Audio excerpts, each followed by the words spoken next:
Hey guys, it's Clovis, and today we are going to continue talking about things that suck, because that is quite cathartic to do. I've noticed that I'm actually having quite a bit of fun doing it, and it's breaking the spell of just months of doing absolutely nothing. We've made content on this channel for years now, and we've just done so much, so many tutorials. I can only explain things so many times, and now I'm just at a point where I'm just ready to just rant about whatever, I mean anything. So we're going to be ranting about the Immortals today, because the Immortals, people think they're like the god cards of Yu-Gi-Oh! I really genuinely think that why people like the Immortals so much is because we all wanted the god cards. We all want a larger than life series of monsters that can really even put great cards such as the Blue Eyes White Dragon to shame, because we all know how great that card is, right? Turns out Immortals are actually a joke, and there's a few cards, I'm not gonna lie, that are actually decent in the Immortal pool, but as an archetype, Immortals are actually pathetic, and I'm gonna explain to you why. Now, let's first of all talk about what all Immortals have in common. So, unlike every other monster type in the game, Immortals don't actually have their own power-up. So, while every single class in the game actually has access to at least one power-up, for example, Dark Spellcasters, pretty weak power-up support, but they have Black Pendant. So you can give them Black Pendant, you can also give them an Elemental equip in Dark Energy, then you also have access to Megamorph. There are other options, for example, cards like Skull Knight. You can also put on Horn of the Unicorn, I love that card. The Horn cards are very, very cool, but oh boy. You really don't have any options at all for Immortals. So of course, you have Megamorph, which is applicable for everything, so, you know, it's hard to really say, oh, you can put Megamorph on Immortals, because you can put Megamorph on anything, and Megamorph only gives you 300 attack instead of 500, and, you know, it might seem like it's only 200 difference, but this adds up when you have 3 copies of everything.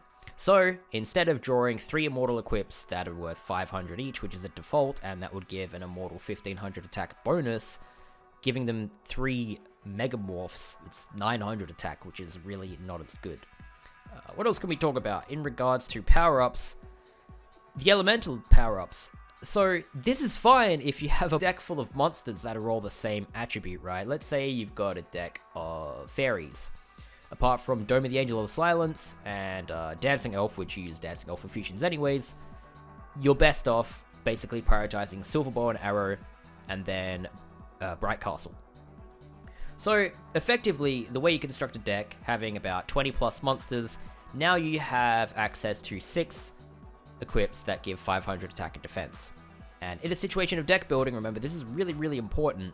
You can't search your deck, you can't do anything, all you can do is cycle through your hand. The most efficient way to do this is to play as many cards in your hand as a combo. We did talk about this briefly with the whole previous summoning power thing, but I want you to think about actual combinations of always drawing an equip. It doesn't matter what equip you draw. If you consider your deck is constructed so that every single one of your monsters is compatible with every single equip you could possibly draw, when you draw a hand, it's just really as easy as just queuing up the monster and then whatever equips are in your hand, 100% compatibility. You don't even have to worry about it. But in a situation where you're forced to rely on elemental equips for Immortals when they're all different, you run into problems, because you might draw Bright Castles, which you would probably put Bright Castles in an Immortal deck, because the Carat Idol and the Moisture Creature, the 2 most important Immortals, well, not most important, but the 2 highest attack Immortals, I guess, the grandiose 9-star Immortals, right? And also, I think Servant of Catabolism is light, but who cares about putting an equip on that card? Anyways, my point is, say you got Bright Castles, but then you don't draw those cards, and then you draw, you know, Slate Warrior, that's wind, and then you draw Rigras Leever, that's fire. And it's like, okay, well, what if you draw a Moisture Creature and then a Gust Fan? Or, you know, you draw Moisture Creature, Carat Idol, Gust Fan, Salamandra, and, I don't know, Power of Kaishin. Like, just, it's a joke, right? So you basically, a whole deck, right? You think, oh, it'll be so great because, you know, your Immortals are so powerful. But I want you to think about just, you know, a typical hand. Like, this isn't really unrealistic. Let's say you have 2 fairies in the hand and 2 equips. Like, you already have 2800 attack that you can make for 3 stars or less. the context of drawing a handful of cards in an Immortal deck, you have something that's probably too high summoning power for you to play, and then you have a equip that's not compatible. So you're going to basically dump these equips and then hope you draw better cards on the next turn. And if you're doing this, effectively you're just playing a bad strategy. You're playing a bad deck, no matter how powerful the effects are of the Immortals. So now that we've rambled enough about the archetype themselves, why don't we actually look at the Immortals individually in a vacuum and talk about if they're actually good or not. I basically debunked the fact that Immortals as a deck have no synergy. They're just not as good as other decks when they're collectively formed that you can form a good deck out of, because a deck of Immortals would actually be a bit of a joke. But that's not to say that all the Immortals are just completely outright terrible cards. There are some Immortals that are far better than a lot of other monsters in the game, so let's just go through all of them and differentiate what I consider a good Immortal and a bad Immortal, and that might help you figure out what actually is a good card and what is not a good card, in case you're still trying to figure that out. So, let's start with Mucus Yolk. Alright, so first of all, it's very obvious that this is just supposed to be a card that has an effect, right? We got 0 attack, 100 defense, 3 summoning level, which is really not good considering you have 0 attack. Like, this is just really bad. Let's go to special info. So, each time Mucus Yolk moves, an opponent's life points is reduced by 50. This is an absolute joke. I mean, 50 life points. I want you to just think about 50 life points, right? You start with 4,000 life points. So I want you to seriously think about playing a monster that does 50 life points worth of damage in one turn. You could move it 80 times, which costs 80 turns. I mean, I'm pretty sure that there are just like 1,000 things in the game that could end a duel before this resolves. So let's just ignore that and go on to the next viable option, which is setting up a deck of, I don't know, Cruels. If you have face-up defense Cruel, it increases all damage factors by 200 flat. So what this would mean, if you had 3 Cruels face-up and then you moved a Mucus Yolk, you would do 650 damage per turn. Which sounds a bit more interesting, right? I mean, imagine you have the max of 5 monsters, so you've got 3 Cruels on the field, and then you're moving 2 of these Mucus Yolk per turn. That is 1,300 damage per turn, which is, you know, now we're looking at actually quite decent, scary, sustained damage. If you actually were able to set up this board and protect it somehow, the enemy would have to regenerate more than 1,000 life points per turn to not die to this strategy. With that being said, this strategy doesn't defend itself very well. I really do need to talk about the entire point of monsters. When the Immortals are destroyed, it leaves Crush, right? And this is a huge deal, but I wanted to talk more about this as we go. The point is, you don't actually start with Crush on the field. And I may as well bring this up now, because this is going to be a common point throughout everything, right? You might think it's great to move a Mucus Yolk 2 tiles, right? But if you think about it, just imagine multiplayer, or imagine you're in any single player map that doesn't actually have Crush on the field. It is literally impossible to put Crush on the field in any way apart from having a deck leader that leaves a trail of Crush behind you, or one of your Immortal monster dies by battle, or a Dark Plant dies by battle. We just call it like a fake Immortal Dark Plant. But seriously, I want you to think about this for a second. This is really, really, really important.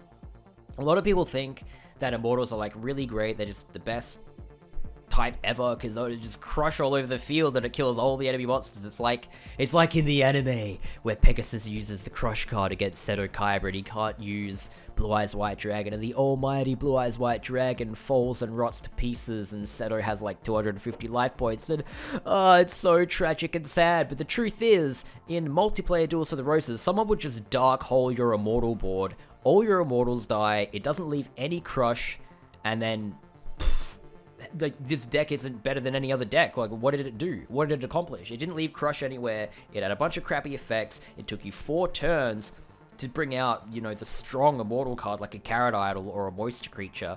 I mean, I talk about, you know, I'm gonna get to these cards anyway, so I don't know why I'm going on this tangent, but just really think about this, right?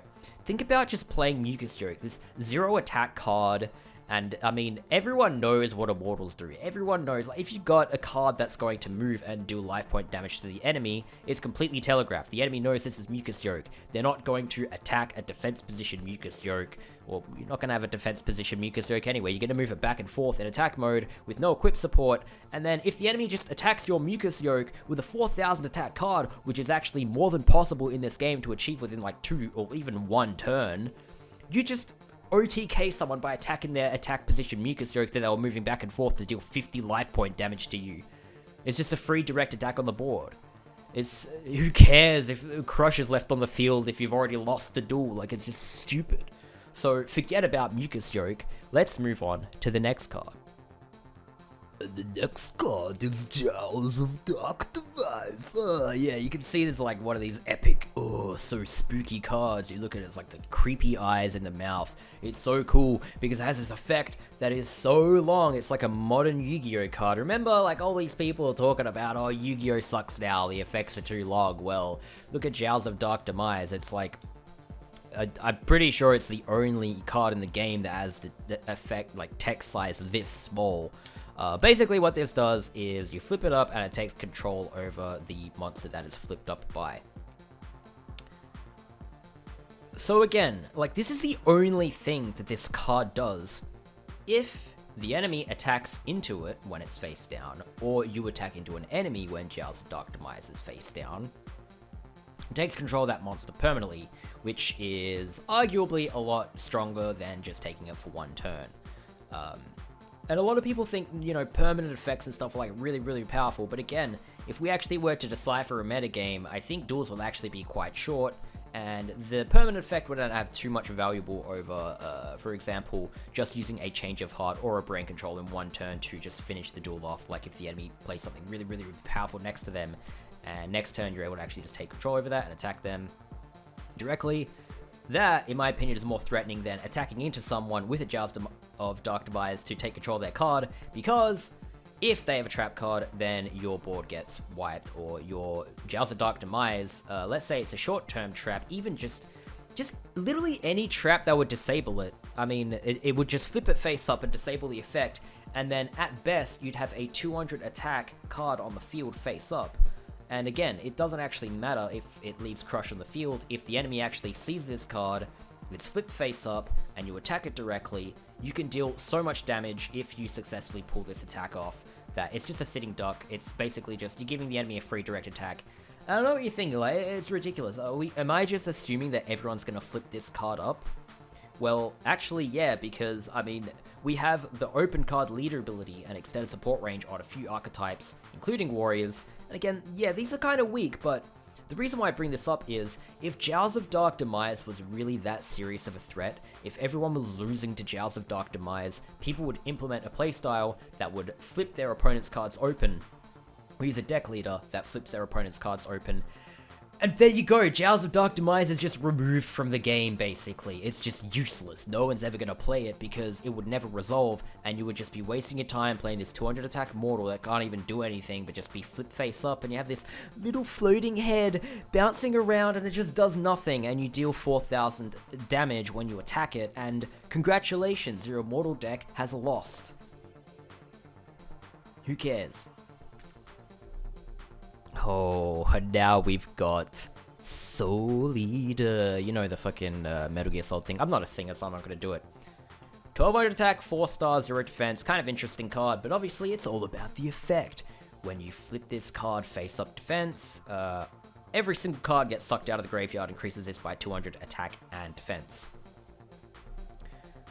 So it seems pretty powerful, right? But I mean, just consider a situation where all the cards are sucked out of the graveyard. I mean, that's a pretty cool tech option, because then the enemy couldn't play a Mimicat or Monster Reborn to revive a monster, which, I'm not actually kidding, seems like a legitimate strategy to just make sure there's no resources in the graveyard so you don't actually have to worry about things. There are other solutions tangent to that. I'm not going to argue which is the best or the worst. For example, if this was a massive threat and everyone was using all these revival cards, Call of the Grave is in the game, and I actually think this is a pretty powerful trap card for what it is. I mean, especially when you compare it to like Fake Trap and Anti-Raigeki. Call of the Grave is actually just way more powerful than those cards. I'm not saying it's overpowered, I'm just saying it's actually useful for these strategies. But if you also consider Souleater sucks all the cards out of the graveyard, and then it gets destroyed somehow, Curse Breaker, or Magical Neutralizing Force Field, then it can't possibly gain its power back. It's just now, you just can't use the Souleater effect anymore. More importantly, you actually need a significant amount of monsters for Souleater to actually be more powerful than other Immortals, for example, Slate Warrior, which we'll get into in a second. So at this point, it just makes you think, why would I bother playing Souleater, flipping it in face-up defense where it has 0 defense points? The only real threat of the enemy destroying it, or the only incentive they have to not destroy it by battle, is it'll leave Crush on the field. But if you just leave Souleater there, and then it powers up, and then you just debuff it with a Curse Breaker, like, it's just a joke. Immortals, like, they're so powerful and spooky, but you just literally Curse Break it, and it just has no damage. It's just stupid. So, yeah, this card's not very good. Why play Souleater in face-up defense when you just play Slate Warrior and attack someone? It's 2400 attack. Like, it's just twice the attack of Souleater, and you just don't even need to do anything. And if you really, really wanted to just have, like, massive damage, like, just most damage possible, just pack your deck full of cards in the graveyard, chain fusion, so you have, like, 100 cards in the graveyard or something stupid like that. You have Mucus, and it's way better, because it doesn't clear the graveyard at all, doesn't clear your resources.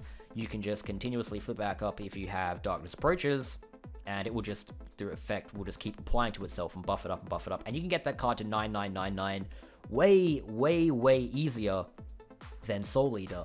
And, I mean, you can even attack on Crush with Mucus. You can literally put a Mucus on a Crush tile that was dropped by, or created by, a Immortal that died, and then flip up and attack directly, and if that resolves, say you don't run into a trap card or anything, it will flip up and attack with its full damage before the Crush destroys it. So again, I mean, how valuable is Crush when you can just have these high power, like these low attack cards that have these huge power buffs anyways, and just attack through Crush effectively? One turn is all you need to do an insane amount of damage with cards like Mucus. So, I don't think this is like bullshit or anything. This is a pretty realistic thing, that if we're talking about massive damage buffs and just boom, just destroy someone with an OTK of like 5000 plus attack, Mucus is a better option. Just saying. And then we have Servant of Catabolism, Servant of Metabolism, I don't know. Anyways, the entire point of this card is basically to make all these bricky Immortals more efficient to summon. So let's say you have Servant of Catabolism, and then you also have the high level leader ability that reduces all of your summoning power Immortals by 1. This doesn't really change much, I'm not gonna lie. The fact is, right, a card such as Servant of Catabolism, just think about it, costs 3 stars, 3 summoning stars to play, which would be 2 if, Immortals are anything to go by. So, if my strategy was to get as much use out of Servant of Catabolism, I would have to play it on my first turn in face-up defense mode. Then that means the next turn I will only have 5 summoning power. So even with the leader ability of reducing the summoning power of Immortals, I still am unable to play my best Immortal cards. Stupid bird. Even if I use Servant of Catabolism so that I regenerate more summoning power, I would still need to wait to my 3rd turn anyways to play a card such as Moisture Creature or Carat Idol, which are probably the cards you think you want to play. They're like your boss monsters. I still haven't got to these yet, but again, I just want you to think about this, right? Instead of just playing a shitty deck with terrible leader abilities and no synergy, why not just play a deck that just doesn't have summoning power issues at all? It's just straight up so much better. It's just so much better. It just blows my mind that they thought this card was a good idea and it just basically does nothing. And for what it's worth, you could just use this card in a different deck. You just have like a light dragon deck. It's a light card, so it has synergy with Bright Castle. I'm half memeing here, but I mean, seriously, like, really? Are we really gonna play a Servant of Catabolism on our first turn so we can regenerate more summoning power to play inefficient summoning things? Like, this is almost as stupid as the rituals. Just like playing a bunch of shitty monsters so you can bring out a boss monster that you think is cool, but it actually is just the least efficient way to do things when there's just way more efficient ways to do anything in the game. It's just insane. So, forget this card. Next up, we have Electromagnetic Bagworm. What do I have to say about this card, right? I mean, the stats speak for themselves. It's another Immortal card that just has nothing but its effect going for it. And its effect, it takes control over all opposing machine monsters for your turn. Sounds pretty good, right? But what if your opponent just isn't playing machines? It's literally useless. So who cares?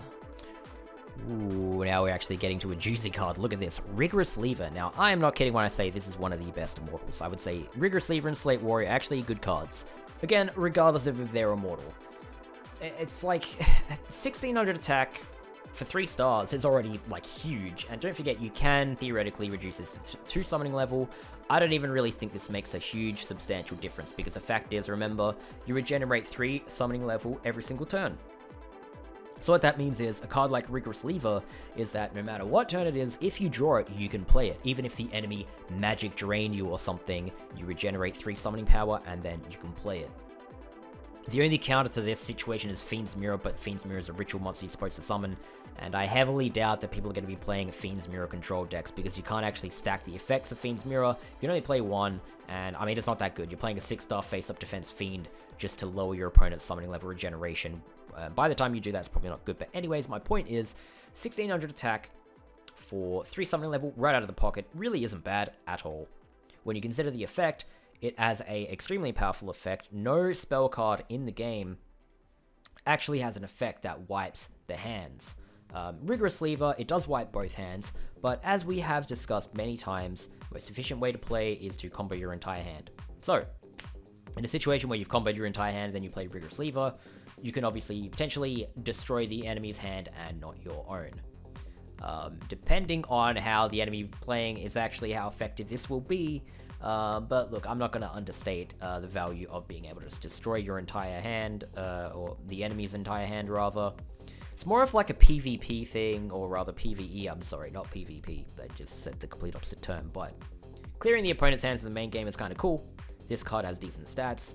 I'm not sure exactly how valuable it would be in multiplayer. I don't think it would be quite as threatening as people would think, but I do agree that this would be a threatening card in a multiplayer environment, and it's just a good card in general because, again, any card that has 1600 attack and 3 stars is already pretty decent. This has a very powerful effect, and also, if, again, I did dismiss the idea of Immortals being strong in the fact that, you know, you have to actually destroy them by battle to leave Crush on the field. But when you consider the card's already good, and then you look at the effect, you can see it a bit differently in that this Rigras Leever, if the enemy doesn't destroy it in any way other than battle, they are forced to leave some Crush on the field, which is probably just not good for them at all. No one really wants Crush on the field unless you're playing an Immortal deck, and Immortal decks just can't get Crush on the field unless you move your deck leader, and your only deck leader's ability is leaving a trail of crap behind you, which, again, it's not very good because you have to fight in front of you while you're leaving the Crush behind you, so this is not good. Next card. Thank God we have Slate Warrior next. We can talk about Slate Warrior. This has to be the best Immortal card, right? 1900 attack for 4 stars is already pretty good. I mean, with the exception of Dark Elf and Jirai Gumo. Again, these are supposed to have detrimental effects. This is the highest attack card you can get for 4 stars, equal with Gemini Elf. 1900 attack, but we have an effect. Of course we have an effect. When this card's flip face up, all your Immortal cards are strengthened by 500 points. So we actually have an Immortal support card. I can't believe it. And funny enough, it's actually the card that you want to play on your first turn because it's 4 stars and high attack. So you're probably actually likely to flip this card up when you have no other Immortals on the field if you choose to attack with it. Or, I don't know, play Slate Warrior on your first turn, and the second turn, the most powerful card you can play is Slate Warrior on your second turn if you played one on your first turn. So you can maybe have 2 Slate Warriors tag teaming it out, and then you get like 2900 attack Slate Warriors. That's pretty cool. But again, I want you to consider, apart from a 2400 attack 4-star monster, that is literally the reason why this card is good. Nothing else about it is really that fantastic, and it doesn't really do anything that other cards don't do, apart from, of course, the classic Immortal effect is if they destroy it by battle, it leaves Crush, and we all know the solution to that is just to not destroy an Immortal by battle. If people just did not destroy your Immortals via battle, if they just didn't battle you at all, what do you do? Answer me that. But what were we talking about? Slate Warrior, again, 2400 attack, effectively. You just play it. You can play it on your first turn. That's why it's good. You know, it's not 5 stars and not 6 stars. You can straight up just have Slate Warriors in deck and you will draw one your first turn. You can play it. But if you don't have the reduction and, you know, you're constantly drawing out summoning power, 4 stars is a bit of a break. It's a lot. It's marginally worse than 3 stars you can play every single turn, like I talked about the Rigras Leever.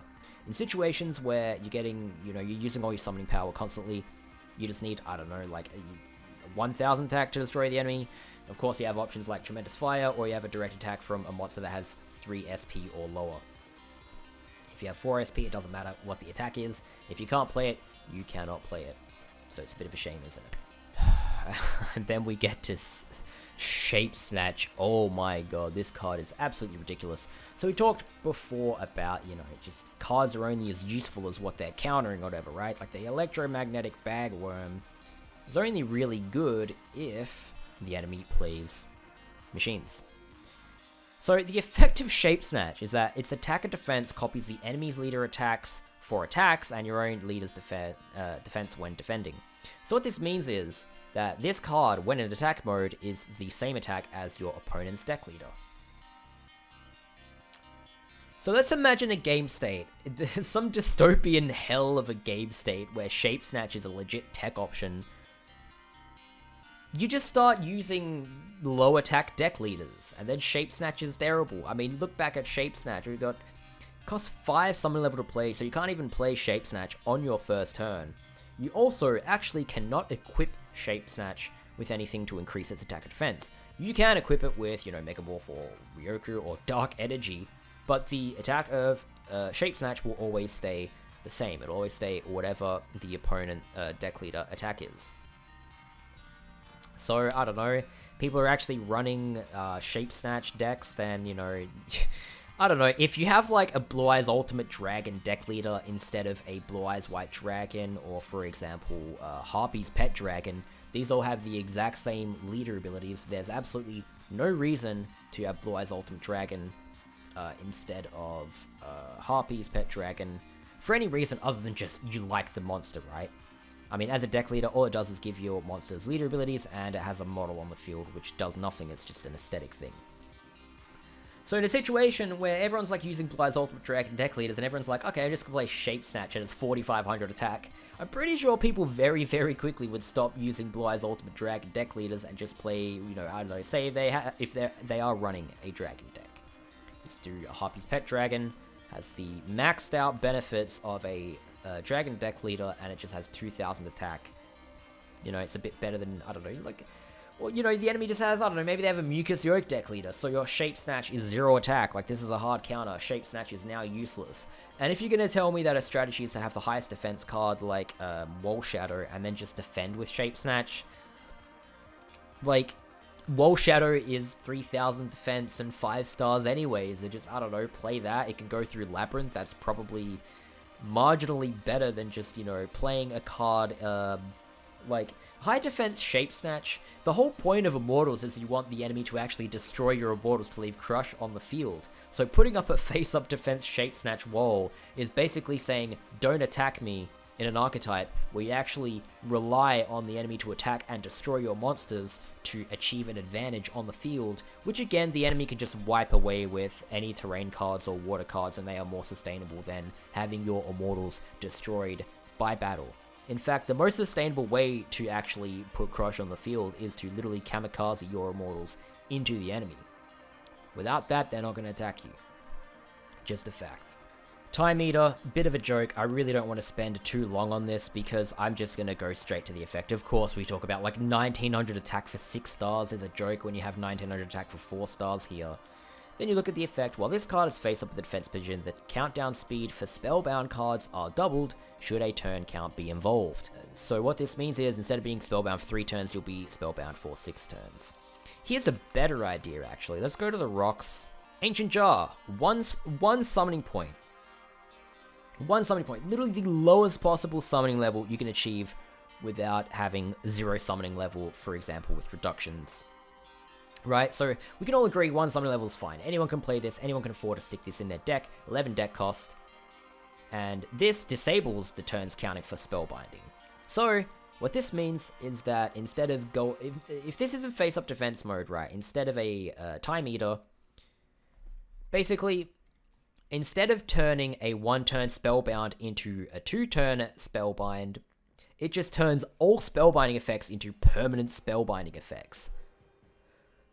So even if you're running like a lockdown Immortal deck, it's still more efficient in an Immortal deck to use a rock monster than this 6-star Immortal card. It's not even powerful. It's not even got like good damage. Like, it's just pointless. Just play something that's not an Immortal. It's just better, right? Like, this card is just shit. That's all I'm gonna say about it. Alright, so now we're actually getting to the god card Immortals, the Carat Idol, the Celery Idol, the Tomato Idol, whatever the fuck you want to call it. This card, like, it has a really quote-unquote cool effect, but I mean, is it even really good? Let's actually think about, what's the point of Immortals, right? You leave the Crush Terrain all over the field. So consider the Carat Idol effect. In a dream world where your Immortal deck is really getting off the ground and activating, your Immortal deck's coming online, you've left a bunch of Crush field, and then you use the Carat Idol face-up defense to suck all monsters into Crush. That sounds pretty cool. The only problem is, you actually need to have Crush on the field before you can really do anything with this. So Carat Idol, at best, is a brick. Carat Idol would be at its best when you've already resolved a lot of effects, which, again, it's debatable. I would argue that there are way more efficient strategies than, like, to just outright beat someone than there would be in the same amount of turns to achieve a state where there's just Crush all over the field. But the important thing is that if you did successfully have a strategy to leave Crush on the field and you resolve this, you would have to wait basically a few turns to play a Carat Idol, considering you're playing stuff before it that's going to be destroyed and you have summoning power issues. And if you draw this Carat Idol before you want to play it, again, we talked about the summoning power issues in the last Duels of the Roses video, where if you draw this on your first turn, you cannot play it until you have the summoning power to play it, and if you keep using summoning power, you're just going to have this brick in your hand you cannot even interact with, you can't even dump it to the graveyard.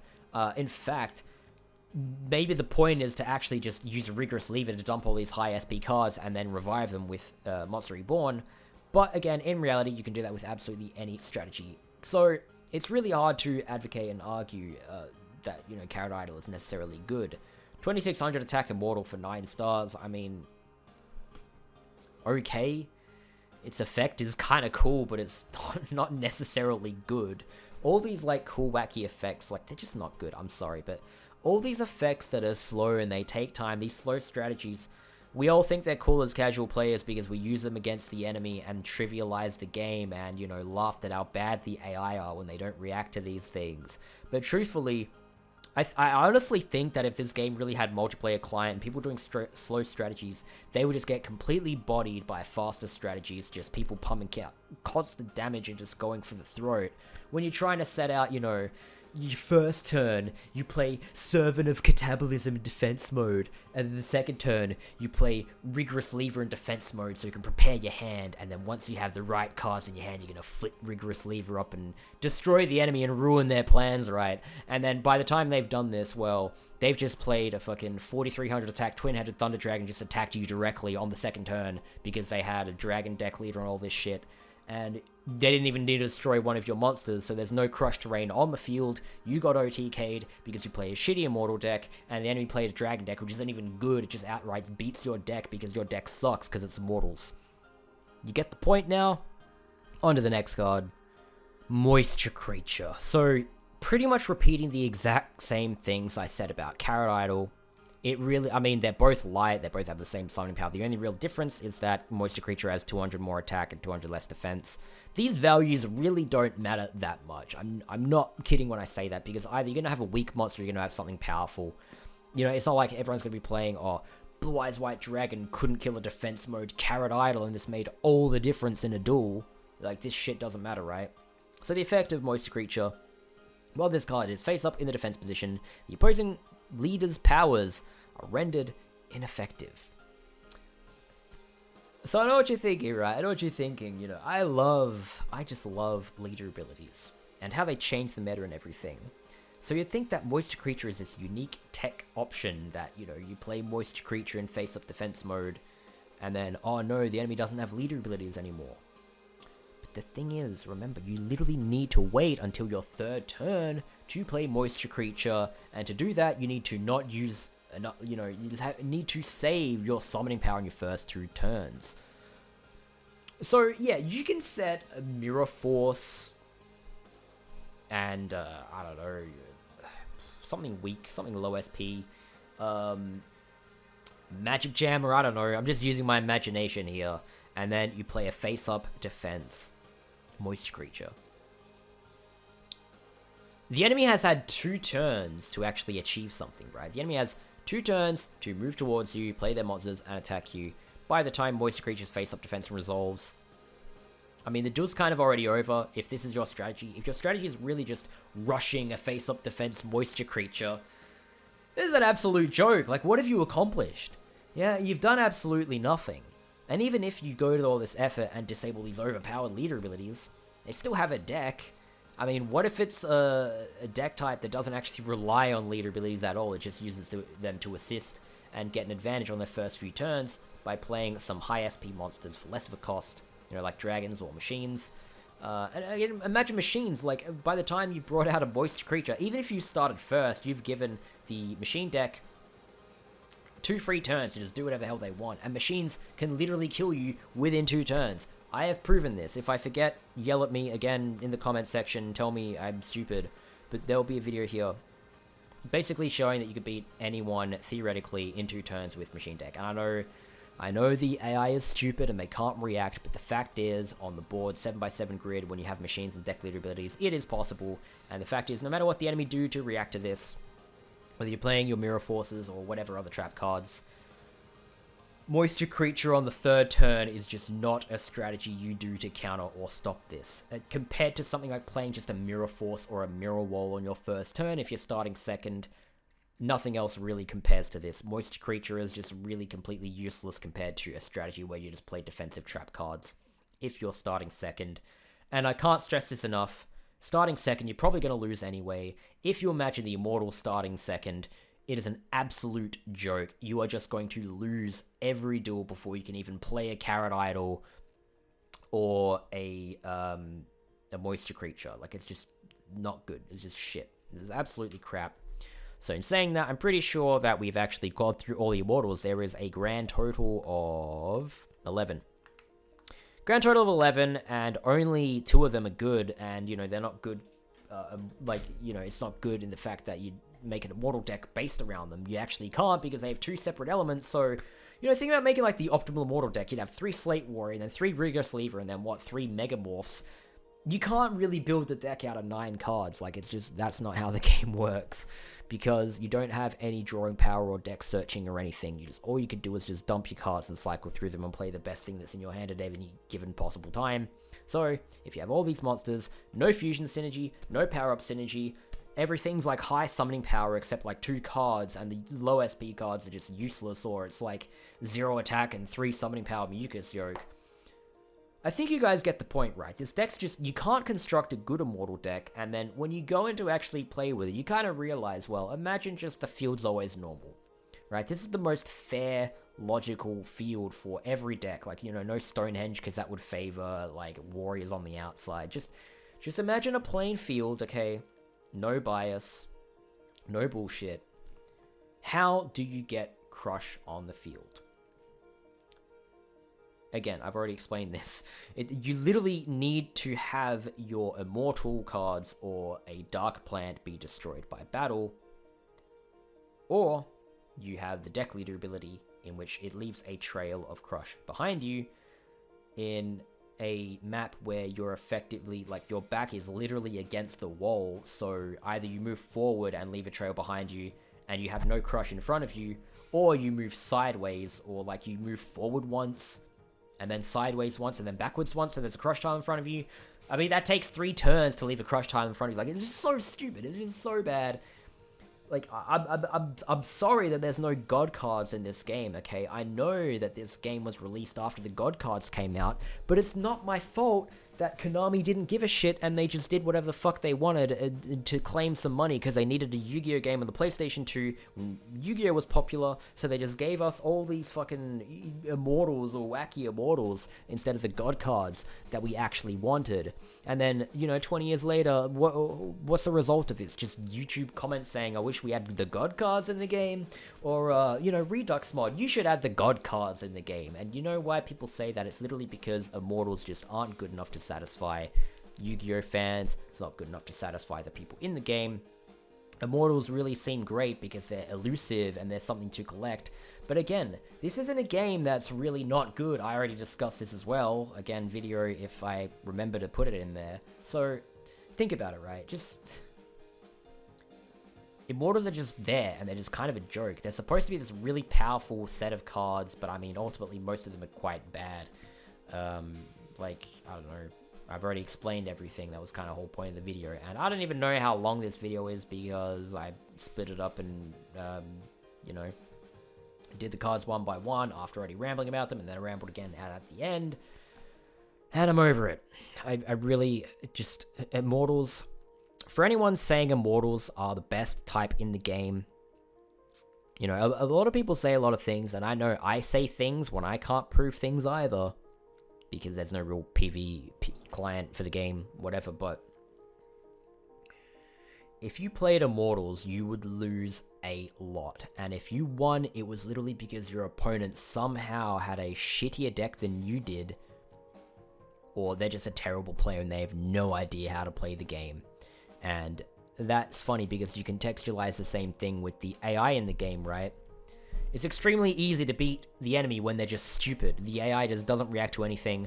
So, you can beat the opponent with a Pumpkin strategy, you can beat the opponent with an Immortal strategy. It doesn't actually mean it's good. Any slow strategy or any strategy that takes time to get off the ground is going to lose to a faster strategy because it is a turn-based game, and that is how turns work. You don't get turns after you lose, so you have to win as fast as possible. Otherwise, you lose. That's it. So yeah. Stop playing Immortals. And stop saying they're good. Because they're not.